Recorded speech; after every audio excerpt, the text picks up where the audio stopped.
So my kids and I have this thing that we like to do where we go on Disney Plus, like if we're trying to find something to watch, and instead of finding something to watch, we just watch trailers forever.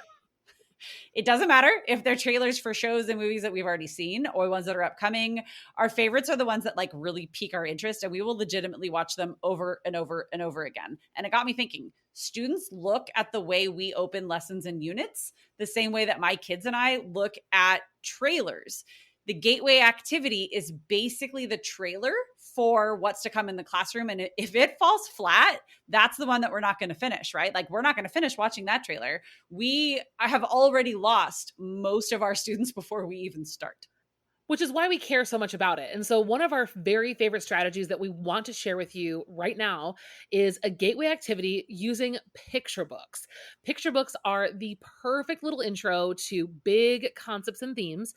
They're engaging in a way that's unexpected. Here's a fun fact. We have a whole lesson ready made for you and absolutely free to download that uses the book Cloudy with a Chance of Meatballs. And we use it to introduce the genre of dystopia and all of the big ideas within it. So if you've ever been in the market for tricking and deceiving your students with something that's really engaging and fun, this is the lesson for you. Every single time we use Cloudy with a Chance of Meatballs in the classroom, students are walking away intrigued. They're talking to each other. They're talking out the door about what happened in class. I mean, dreams really do come true. And they're thinking about what's coming the next day. All of these signs of a very successful gateway lesson. And did we mention that the whole lesson is free? You can go and download it right now and come back to it whenever you are ready. Head to the show notes for this episode or go to shop.bravenewteaching.com/cloudy to download this lesson today. We can't wait to see how it works in your classroom. This episode is brought to you by Curriculum Rehab by us, the team here at Brave New Teaching. It is the first and only teacher PD of its kind, a course to help teachers like you by guiding you through creating your own personal framework for curriculum. You make it work for you, your students, and your unique situation because nobody else knows what the kiddos in your classroom need the way that you do. Curriculum Rehab takes all of the resources available to you, all of the lessons, the assessments, the activities, all of the texts, everything that could possibly be there for you, and it helps you organize what you actually need in order to attain your teaching objectives. These are the strategies that Amanda and myself have used in our own classrooms, have developed over very long years of teaching and figuring things out, combined together to create this framework and these strategies that we can guide you through. This course will give you the tools you need for a complete curriculum overhaul or to start from scratch. Wherever you are on that continuum, it does it all for you and with you on your timeline. So start today, do a little bit more in a couple of months, and then pick it up next summer. It's Teacher PD the way it should be on your own time. Head to curriculumrehab.com/course for more information, or just head to the show notes for this episode. We cannot wait to see you there. It's finally time to take control of what goes on in your own classroom and create the curriculum of your dreams. All right, let's get back into the show. Well, hello, and welcome back to Brave New Teaching, and welcome back to Camp BNT Year 3. Let's go, Amanda. Yes. Woo, woo, woo. It's a part 2 kind of a day. Last week, we kicked off Year 3 of Camp Brave New Teaching with the first half of our interview with amazing author and educator extraordinaire, Samira Ahmed. And today is the second half of that conversation, and we are going to just let you get right into it. If you have not listened to last week's episode, you start there. Also, before doing any of this, you should go to bravenewteaching.com/camp or just head to the show notes for this episode. Register for Camp BNT. It is our summer teacher summer camp book club, and follow along with us. Read the books with us. Read some of the books with us. Listen to author conversations. Our goal here is to rejuvenate you, heart, body, and soul. And that's what we're going for. And this conversation absolutely will make your teacher heart go pitter patter. And if you haven't already, like Marie said, go to bravenewteaching.com/camp and download our workbook, because our workbook has really specific questions that are going to be good for you to reflect on, like remember this moment in your teaching career. And a lot of teachers I know are using it to submit for PD credit. Not every building or district does that, but we tried to create documentation for you that would allow this like actually rejuvenating little PD moment to maybe count toward some of your work. Because yes, it's a fun way to spend your summer, but you're really critically thinking about yourself and your practice while you're here at the podcast. So we wanted to do that heavy lifting for you. So bravenewteaching.com/camp, you can download the workbook and do with it what you will, but at least you'll have it. Yes, and head to your local library, head to your library app, head to a local bookstore, preferably one that's independently owned. I'm just going to say it. Pick up some of these titles and read along with us and enjoy. All right, friends, we are not going to keep you waiting anymore. Second half of our conversation with author and educator Samira Ahmed begins now. Cue the music. You're listening to Brave New Teaching, and we are so much more than a podcast. We give teachers the inspiration, support, and tools to challenge the status quo. I'm Amanda, and I'm a former English teacher from Illinois. And I'm Marie, and I'm a high school teacher from Southern California. Join us after the show and happy hour to extend your VNT experience with instant access to our resources, workshops, and courses. Visit shop.bravenewteaching.com/happy hour to join us today. We're so glad you're here. Enjoy the show. We didn't write this down for you, but we've been talking about this question quite a bit, and we're curious about your thoughts. We're wondering how much you care about the way internment is discussed in terms of its genre. Okay, this question comes up a lot. Okay, because we've heard it categorized in a lot of different ways. We have our thoughts about it, but I think that would be a really interesting conversation to have with students, because genre is a definition. Yes. So I visited a school, I think shortly after 2019. This book came out in March 2019. It was sometime after that. And I was in the library, and the librarian came up to me and they said, "Which section of the library should this book be in?" And I was like, "Which do you think it should be in?" Yeah. And they're like, "Some people want it in the science fiction section," which is dystopian is often put in science fiction, right? Which is interesting to me for Some many people want reasons. it in the contemporary section, because dystopian is like a subgenre, right? Right. And it's set 15 minutes into the future, so it can't really be a contemporary novel. I think that is a good question. This is like my teachable moment, because I don't know the answer for that question. Right. I like that people are asking that question. So I always tell people this is a novel set 15 minutes into the future. But as I was writing it, I wrote the whole first draft before 2016, but then I was editing all along. So I was like writing into that 15 minutes because we could see things changing in our world and in our country. And now I'm like, damn, we're like 3 minutes. We're like basically just we're so close to being there, not in a good way. And so is it just a contemporary novel, or is it a dystopian novel? Well, and then to your own, like, to quote you to yourself, it's everything that happens in your book is historical. Yeah, right. There were two small things that I wrote in the novel that had not yet come to pass, but have now come to pass, basically. Oof. So they're very small things, but one is in the very beginning when when they get this presidential text alert on all of their phones. Because the president is capable of sending a text alert to everybody. Mm-hmm. Now, young people especially, might not realize that didn't text exist. Didn't exist, but now it does, because we all got that text from President Trump, like in whatever year that was of his first admin. Maybe it was 2020 or something, or maybe around the time of COVID. So we all got that text, and somebody was like, "How did you think of that?" And I was like, honestly, it seemed like it was just coming. Yeah, and then it doesn't seem that far off. Yeah, the other one is where Layla's in the beginning is talking to her parents, and she's like, "Why didn't you lie on that question on the census?"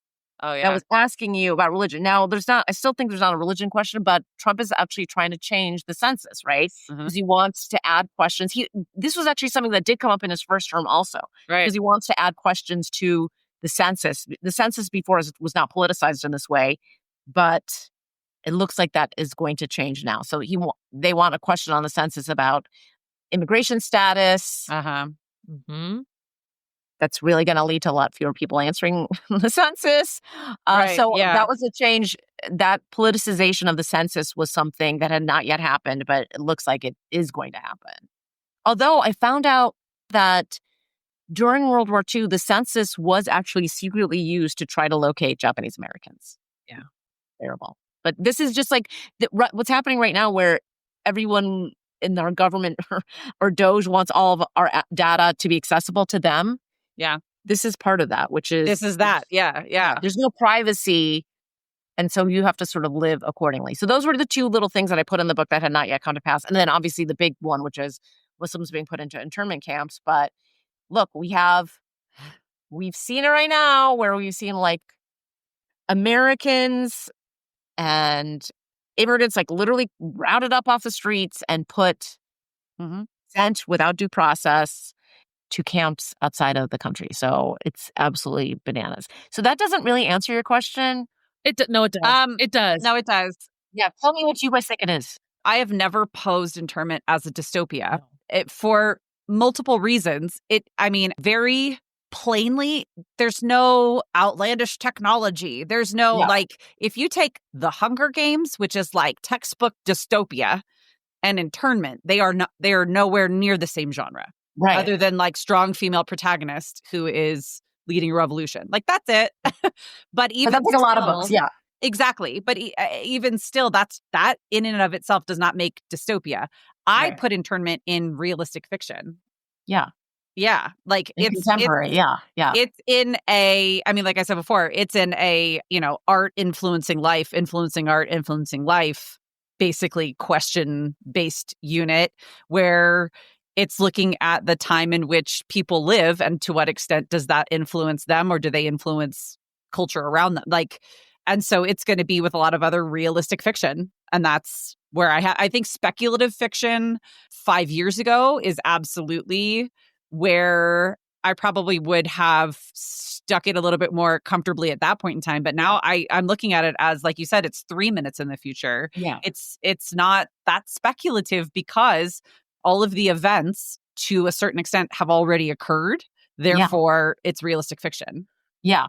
Yeah. And I don't think that that's a political statement, but that might just be my own lens. No, I actually think it's interesting to talk about books. You remember how I said, we're writing of our time or in a certain time, but it's also interesting to look at how books age in a way, how what about the time we live in has changed the book. Yeah. Uh-huh. I think that I tell people sometimes that writing a book, the closest other art form I associate with it is sculpture, especially like public sculpture. And the reason I think of it that way is because, so first you have like this block, this nothing, empty page. You're shaping it, you're chiseling it. Oh my God, you got so many edits. I still got to get this line right, this whatever piece of clay or whatever. But then when it's done, I put it out in a garden or like in wherever, and it interacts with the people who are there, but it also interacts with the elements and it interacts with time. And all of that changes it, right? Like a stone sculpture is worn down. A million people might touch it. There are all these things in the elements and time and history that could change it.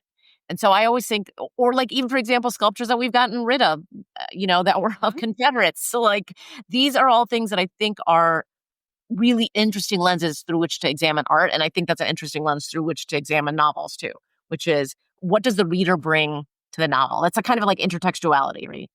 So here's my argument for dystopia, because I think my hesitation for dystopia is that I think sometimes with kids, it lets your story off as fantastical, right? Like if we categorize it that way, I think at a first, like a cursory glance, right, that might be kind of easy to compartmentalize as not possible in this world. However, I think that if you're really studying dystopia, no matter how fantastical, the goal is not in the world building. The goal is in the critique. The critique of the possibility of the metaphor, right? Of that actual occurrence. And so like when I think about, Fahrenheit's a great example. Like Fahrenheit, especially when we're talking about with aging, how it's aged and how it's changed. Like the plot line and like the world building of Fahrenheit is not fantastical, but the direct critique of the world in which, right, that Bradbury was really trying to critique is absolutely kind of that part of the dystopia is really important. And I do think that would benefit this book from being categorized that way, because sometimes realistic fiction is just That's true. without argument, right? It just kind of as a genre is realistic fiction. And I like thinking about Internment too alongside Grace Year. I was thinking about Grace Year and Hindu. That's on my list too. Yes, Grace Year, because I was like, okay, everyone always asks about like other books to read alongside this. So Grace Year is one of the books that So good. I think, even though we think like it's not a technology culture, Right. That's true. but it is a dystopian novel in the true utopia dystopia, Yes. right? Yes. Sending women away, revoking women from, manipulating. And exactly. I mean, I think, one book that I recently just read is called Prophet Song by Paul Lynch. It's not a YA book. I think it won the Booker like a couple years ago. So it is a dystopian novel, but set now, and it's set in Ireland and it's like sort of the rise of like sort of authoritarianism, but also like there's these factions and there's no new technology. There's no sci-fi elements. But it is absolutely terrifying because you're like, oh my gosh, yes, you're seeing this encroaching authoritarianism, this sudden, it must have been the question that people were asking themselves like in 1933 in Germany, which is what, some of the exclusion laws that are in Internment are based on some of those things that were happening in 1933 in Germany. And that's even before the start of World War II as we. Right. Yeah. And so in Prophet Song, it has these things like these factions. And then suddenly you're like just living your normal life in your whatever homes. And you suddenly are told you have a curfew. You can't go out past this time. Or you go to the store and there's no apples. And then there's no apples. If there's no apples, there's no pears. There's no bananas. There's no fresh produce anymore. The water shuts off at 11 p.m. and is off for 4 hours. When the heck do we get out of here? Do we get out of here now? Is it now? Is it now? Is it now? And I think that's an interesting question because Layla asked that question to her parents. Why didn't we leave attitude? Why didn't you do this way a chance? And they're like, we didn't think it would become this. Yeah. And, I think that's an interesting question to ask. Like when that's part of the genre question too, I think. Yeah. I think Prophet Song is like just I would see it just as contemporary, but it is also dystopian, but it also feels like now because I think of like refugees, right? Yep. I think of like what Syrian refugees have gone through, just anything, like people who are bombed out of their homes, like you're just having breakfast one day. And then you're not. Yeah. Yeah. I think back to Marie's point earlier, sometimes, I'll talk a lot about how like definitions don't matter. We can't get lost in defining things with kids because then they attach to, that being the only thing that matters. But I think when it comes to genre and like the contents of the story, this conversation is worth it because in this post-COVID world that Marie is describing in the classroom, a lot of our students, well, adults too, they don't have the self-awareness to recognize the symptoms that are around them now. Like they don't have the sensitivities to feel when something's off. And like part of that is their phones and social media and just in general, like we've numbed everyone. I was going to say, I think they have the sensitivity. Like I'll watch kids. They just need to find it again. We have the sensitivity, but then the information is gone after a 90-second clip. Yep. Yeah. And then you're on to something else. And so that sensitivity, like when the sensor went off, it beeped out. Exactly. It's dulled. And so it's a matter, I'm finding, of like back to not what to think, but how to find how to think or like how to discover what you actually do think and feel is a much deeper rabbit hole than I think it has ever been before for adults, but especially for teenagers who have grown up with information. Just adults are just as bad as because it is a combination of like that, which is like just it's in and then out. Yeah. But it's also just like sort of a little bit of delusion, which is this can't happen to us. This can't There's happen no here. way. Yes. And you're like, bro, it's happening right now. Literally right now to your neighbors. It's happening right now. It's here. Yeah. And well, it's like you just watched a video of it. What do you mean it's not? And then it's like, exactly. and deep fakes and things like I kind of can't blame people. Well, I'll say kids because that's my bread and butter, right? That's where I am every day. You kind of can't blame kids for being so cynical of everything that they see because what percentage of what they see is faked. And so then it's so much is misinformation, and then it's a matter of helping them understand how to seek truth and how to understand what they feel is true. Yeah. And what actually is true. Those compass, I wonder if like, those compasses, those internal compass we have, like that moral compass or like the truth compass is also distorted in the world that we live in now. Oh, yeah. I mean, I think that's what deep dives into books can do for us because the reason I think books are so important, well, there's like a million reasons, obviously. But one of the things is for young people, a book is a space where they can grapple with problems or questions in like 1 degree of removal. Right. So it doesn't have the same impact of like, I'm being taken away, but it's this character being taken away. And what does that mean? And ideally, when they're grappling with some of those questions, like maybe the question in their head is, would I stand up? If somebody comes into this class, if ICE comes into this classroom and takes that kid sitting next to me, am I going to video? Am I going to film it? Am I going to be like, what are you doing? Am I going to be telling my teacher, stop them, help them? Like, am I going to be telling like the other kids, all right, let's block the door so they can't leave. Like, what are we going to do? And so they can grapple with some of those questions in the safe space of a book. It's the catharsis, right? Like it's the Greek. Yes. Yeah. Exactly. It's the ancient Greek theater catharsis. Yeah. Yeah. Yep. I think to kind of bring us back home too. I think this is a big reason, like, we're going to plug again this idea of teaching through questions, because part of that feeling I've even recognized in myself as an adult, I was educated for the most part in compartments, not in blends. And I think when we compartmentalize history, right, we learn about slavery is this one thing and World War II is this one thing, these totally separate things that will never happen again, that are unrelated. And then I'm an adult and like, they're ancient. And then Isabel Wilkerson writes Caste. And then I read Caste and I think, holy crap.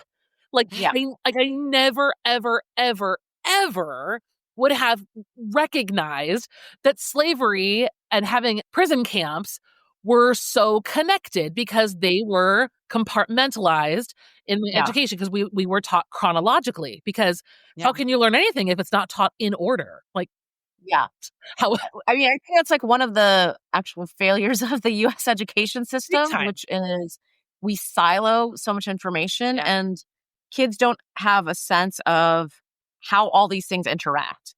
Like, we think all these things exist in a vacuum. And like, so for example, like when I talked about 1933 in Germany, when we looked at what the Nazis did, they actually looked to the US. Yes, for notes. For quote unquote inspiration for what was happening with, between like essentially what we had apartheid in this country at that time, from slavery to Jim Crow and everything in between.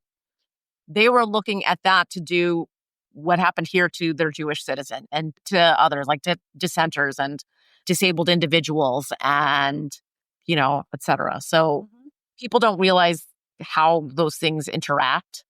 And I think one of our failures in American society is our inability to see that. And I don't think every education system in the world is that way. No. But I think that we are that way. And I wish we would learn it differently. But I also think that goes back to actually teacher education.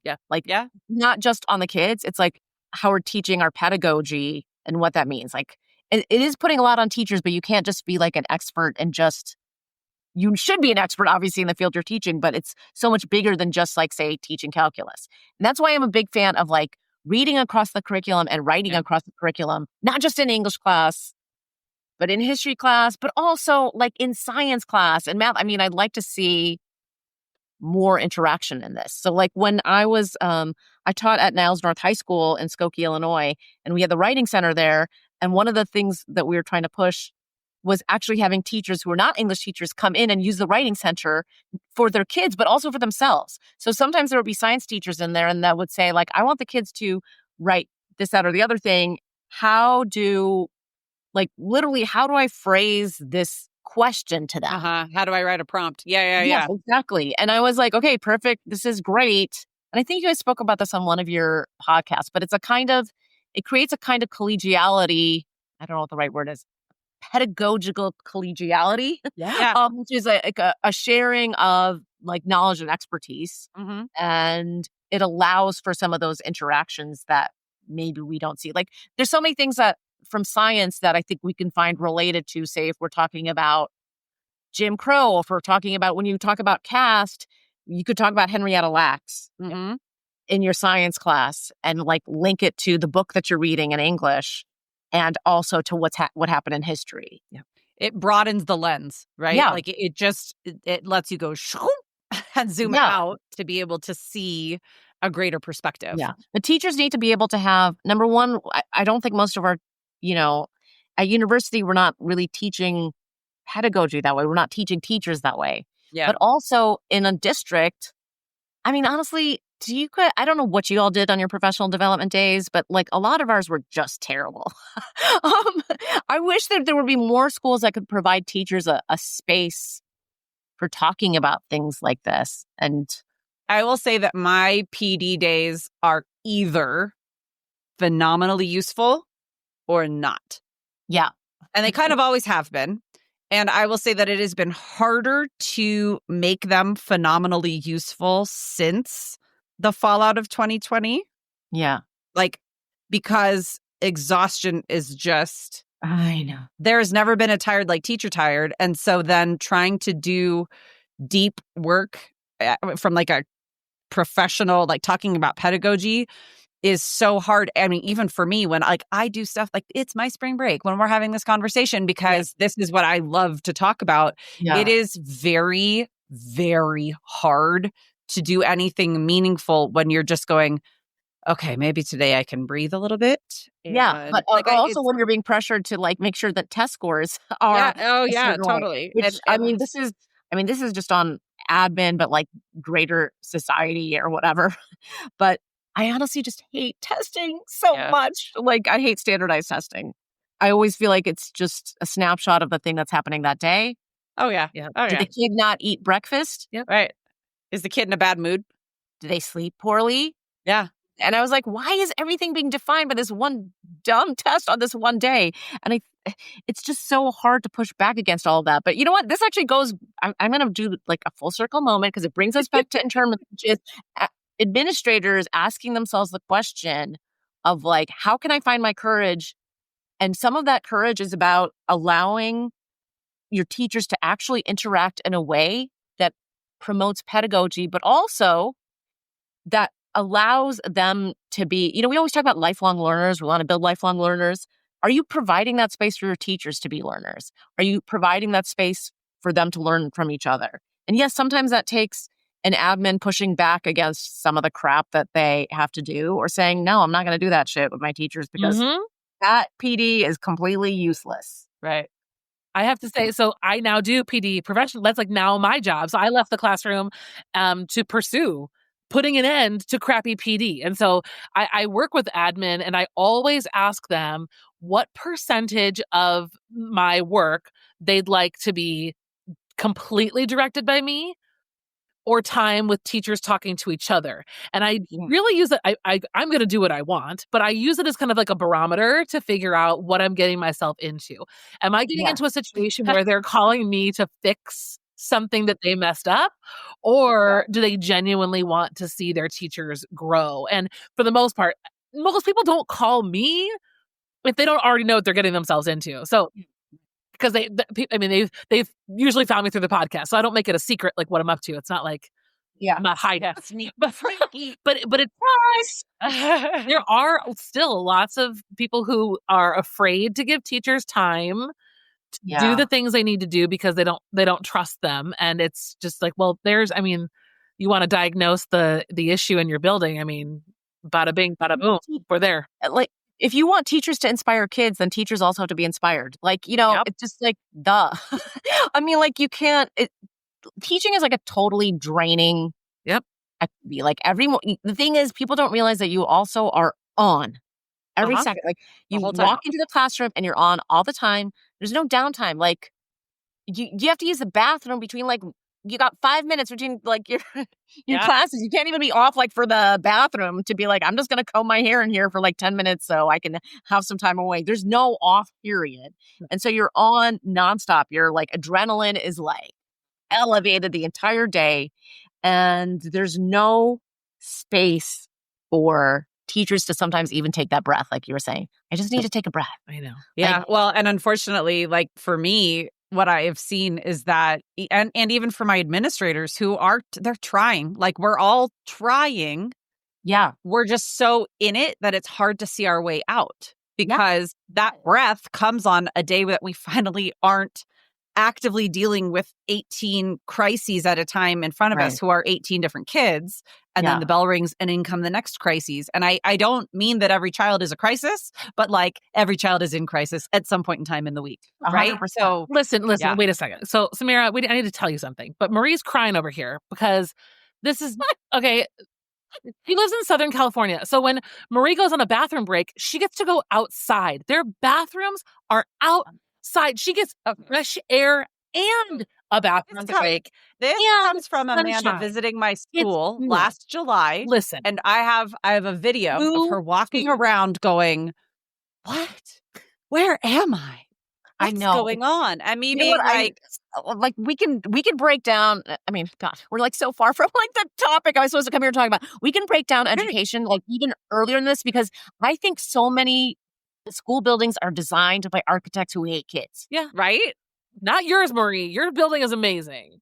Okay. Like, I need you to know, though, when it does this outdoor, like, when I first saw schools, and I was like, the the hallways are outside. Bunk are outside. You're like, whoa, how do we get that? And of course, like, in the Midwest, you're not going to have that because you're going to be freezing to death for such a huge period. But, like, I remember when I first started teaching in New York City public schools, one of my professional development days was at this school on the Upper West Side. And I walked in and I was like, what the hell kind of school is this? There's no classroom had a window. Yep. Oh, that's so many schools in Chicago too. And see, it is what basically it was created as, like, there are windows all around, but they're only they're the hallways. So you can, when you come out and everything's on the inside. Everything's on the inside. But I was like, this is terrible. Like, my favorite classroom that I ever taught in was, like, one that looked into, like, a courtyard, like, where there was grass and trees and stuff. Yeah. You could have the windows open. What a luxury. Yeah, really. But I was like, literally, the kids are looking at those, like, weird, those cement blocks that are all day. And I was like, how does this not this can drive you to, like, madness. Yep. Even more so if you're a teacher. Like, just right, because you're stuck. Yes. You can't get out. Like, you need to have, like, fresh air and be able to see light. We feel really bad for you, Marie. Really, really bad. Hey, right, guys, at the end of this podcast, what we're going to do is we're going to rebuild every school building. Yes. We're going to get teachers good PD. Done. And free lunch. Free lunch. Good lunch. Yes. Yeah. And we have to reshape teacher education. So I think that's not too bad. Yeah. I mean, we'll do it. When you're done with your novel and verse, we'll get started. Yeah, you got to finish that novel and verse. We're not taking it until that's done.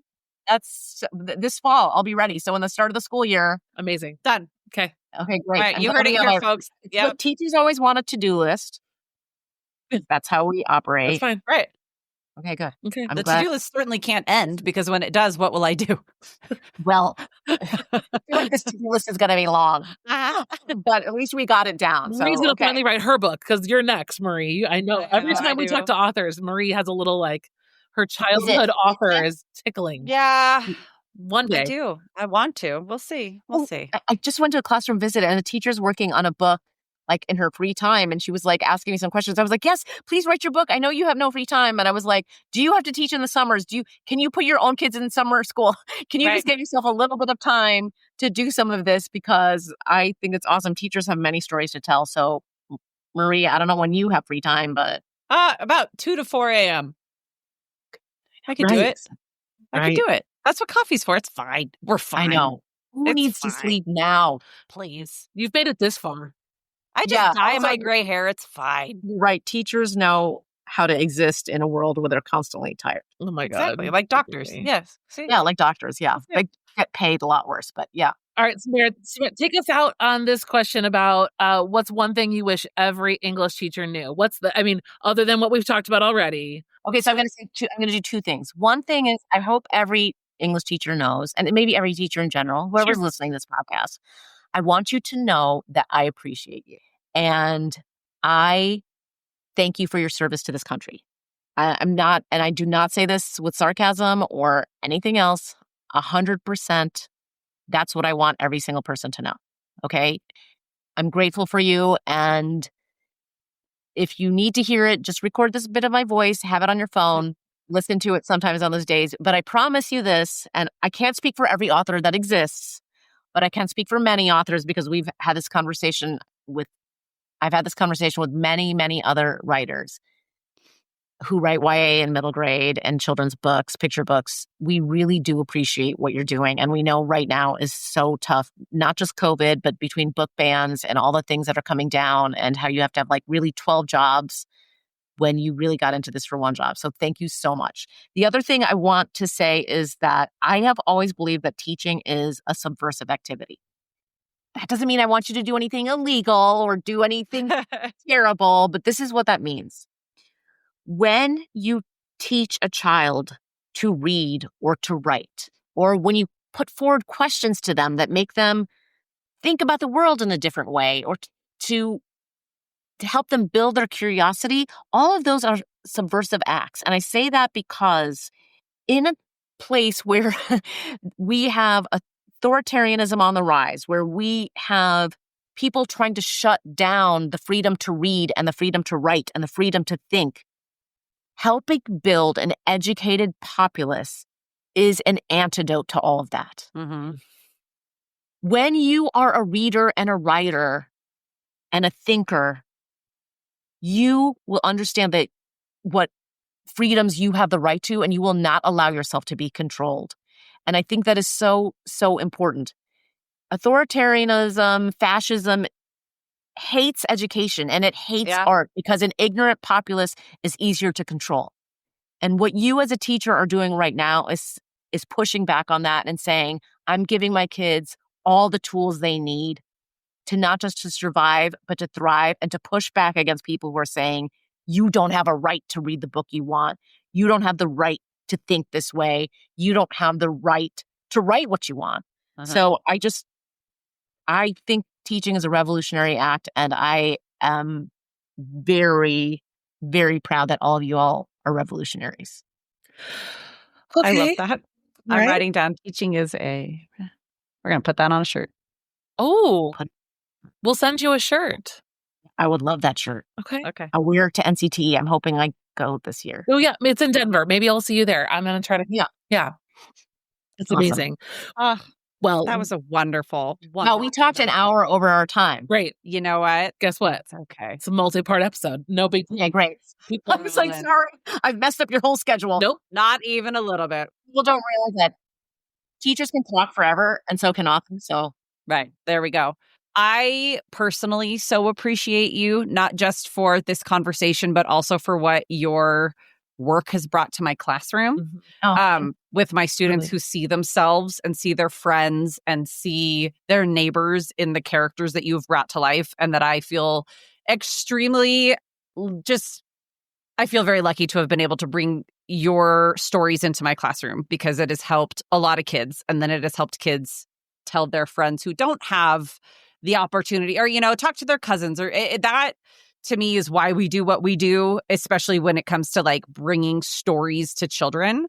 But then just in general, then the ripple effect of that and what it is doing for young people that you continue to tell stories and just keep bringing perspectives to children who both see themselves and then also those who see people that are not like themselves. Because that to me is just as important as kids who don't get to see themselves see them. people who look 1,000%. Yes. Yes. Thank you so much for bringing my books to your classroom. Listen, I'm just, because I'm like such a nerdy English teacher, anytime I hear a teacher saying like, I'm teaching your book in a lit circle, or even like it's in my library in my classroom, or we're teaching it with this, I get so excited.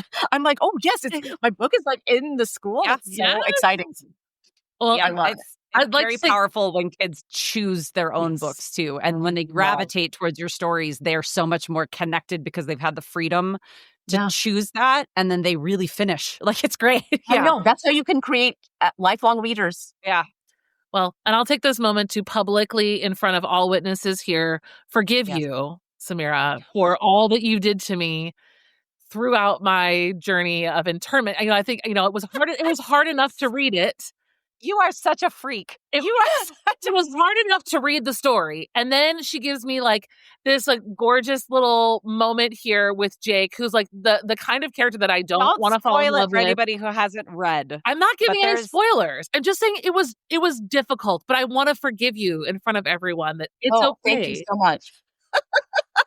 Thank you. I can rest easy now. Yes. Now you feel better. I won't go in the time machine and go back 6 years and rewrite that. Just for Amanda. I love it. Just for I a also special love when readers come to me and they're like, you kind of made me want to throw up when I read this. And I'm like, great, mission accomplished. You did. Welcome. You did. Yes. I genuinely, this is like, I have a handful of you on my hit list for the same conversation that, I was surprised. I didn't think it was going to be that way for me. And it was. So. Well, don't you love when a book can do that? Yes, I do. Cool. And I love it as an author to hear it from you. So thank you for sharing that with me. But I also love when you're just like so mad or so upset or so that this author did this. Because you're moved, right? Like it's because it's the moving. Yes, exactly. Well, if stories connect us, that's absolutely. And if any of our listeners out there have not already, I'm sure if you made it this far in this conversation and you haven't picked up Internment from your library, or you haven't ordered it, or you haven't, right? I'm surprised, A, that you haven't yet. And B, if you've already got it, you should reread it, because that reread, it hits different, tell you what. And I can't wait for your next, I can't wait. Actually, at the time that this episode airs, we will already have book has already been out. Yeah. So wait, our episode will be out. Okay, great. Awesome. Yeah. Okay, so maybe I'll see you like at some event somewhere. Yes. Yeah. No, we'll totally get together. I love it. I love it. Before fun. I know. Oh gosh, this is fun. Before we let you go, will you please tell our listeners where they can find you? Where they can get, they can see more of your work, where they can just get in touch with you. Yes. Totally. So SamiraAhmed.com is my website. That's easy to remember. I'm on Instagram and Blue Sky now, but Samira Ahmed is a very common name. So my handle is SAM_AYE_AHM. It's Sam I am, but with like 2 underscores. So that's how you can find me on Instagram or Blue Sky. I have left the bad place. Okay, got it. For Blue Sky. But please find me on there. Okay. I would love to interact with you. And we will have these handles. What I want to say is, if your kids, sometimes teachers do this, and it's like one of the most awesome things ever. Sometimes kids are making like art or like other reactions to, it's mostly Internment because that's what they're reading in class. Yeah. If you post it, only if you're allowed to post it, and tag me, I will be so happy, because I've seen so much cool artwork from kids who have read Internment, or just, it is awesome. My students will actually post it themselves and tag. Yes. Oh my God. Yes. Get ready for that.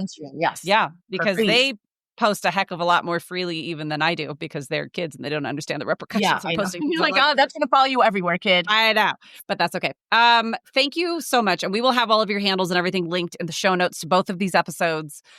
Sincerely, thank you for spending your time with us today, because I think that we got into so much good stuff. I know I feel really seen as a teacher. And so I think a lot of our teacher community will feel very seen and heard by this conversation.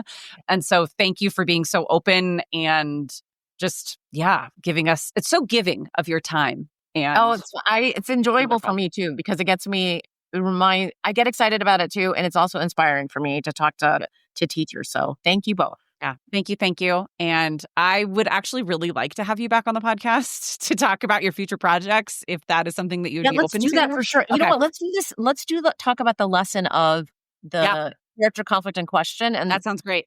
what I do when I go to like school presentations now, because do like a little mini discussion with the kids. But I can also talk about other books too, but this could be something that's useful and that everyone can do in their classroom with really any book. I think it would be amazing. And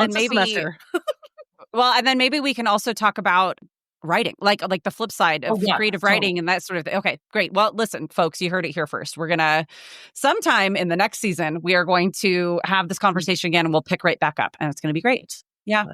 Well, thank you so much again. And great summer, everyone. Please take them for yourself. Yes, you too. Thank you. Thank you.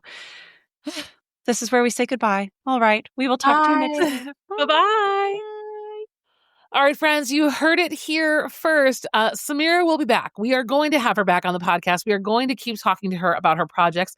How refreshing and energizing was it to hear from a former English teacher who is just so on fire about writing and just helping bring more stories to our kids? I don't know about you, but these conversations, when I listen back to them, I still feel that buzz that I felt when we first talked to her. And I told Marie, I said, I know I'm going to love Samira. And I did. I really did. I'm really lucky that I am hopefully going to be able to see her in real life. We're not too far from each other geographically speaking, so it'd be very cool to run into her at some events. But all that is to say, we are so thrilled with how that went as our kickoff to a whole summer of even more conversations just like this one. So if you haven't already, make sure that you have downloaded everything you need for camp, bravenewteaching.com/camp. And you're going to come back and join us next Thursday when we talk to Amy Fan. We're going to talk to her about her novel, The Lost Queen, which has got this beautiful blend of historical fiction and fantasy. And we had another long, winding, lovely chat with her about her genre and the way she builds worlds and the way that she develops characters. And you're going to love to hear her insights and really think about looking at Lost Queen as something for either your classroom library or a lit circle, potentially even a whole class novel. We are really excited for you to hear from her next week. So thank you again for being with us. We'll see you over in the Facebook group for camp. If you can't find us, go to bravenewteaching.com/camp, and that will get you where you need to be. Have a wonderful rest of your week. Rest, relax, and enjoy your summer. And we'll see you next week. Bye-bye. Thanks again for listening to Brave New Teaching. We'd love to keep the conversation going over on Instagram. And while you're there, check out the links in our bio for the most up-to-date events going on in Happy Hour and the Brave New Teaching community. Thanks for being here and have a great week at school.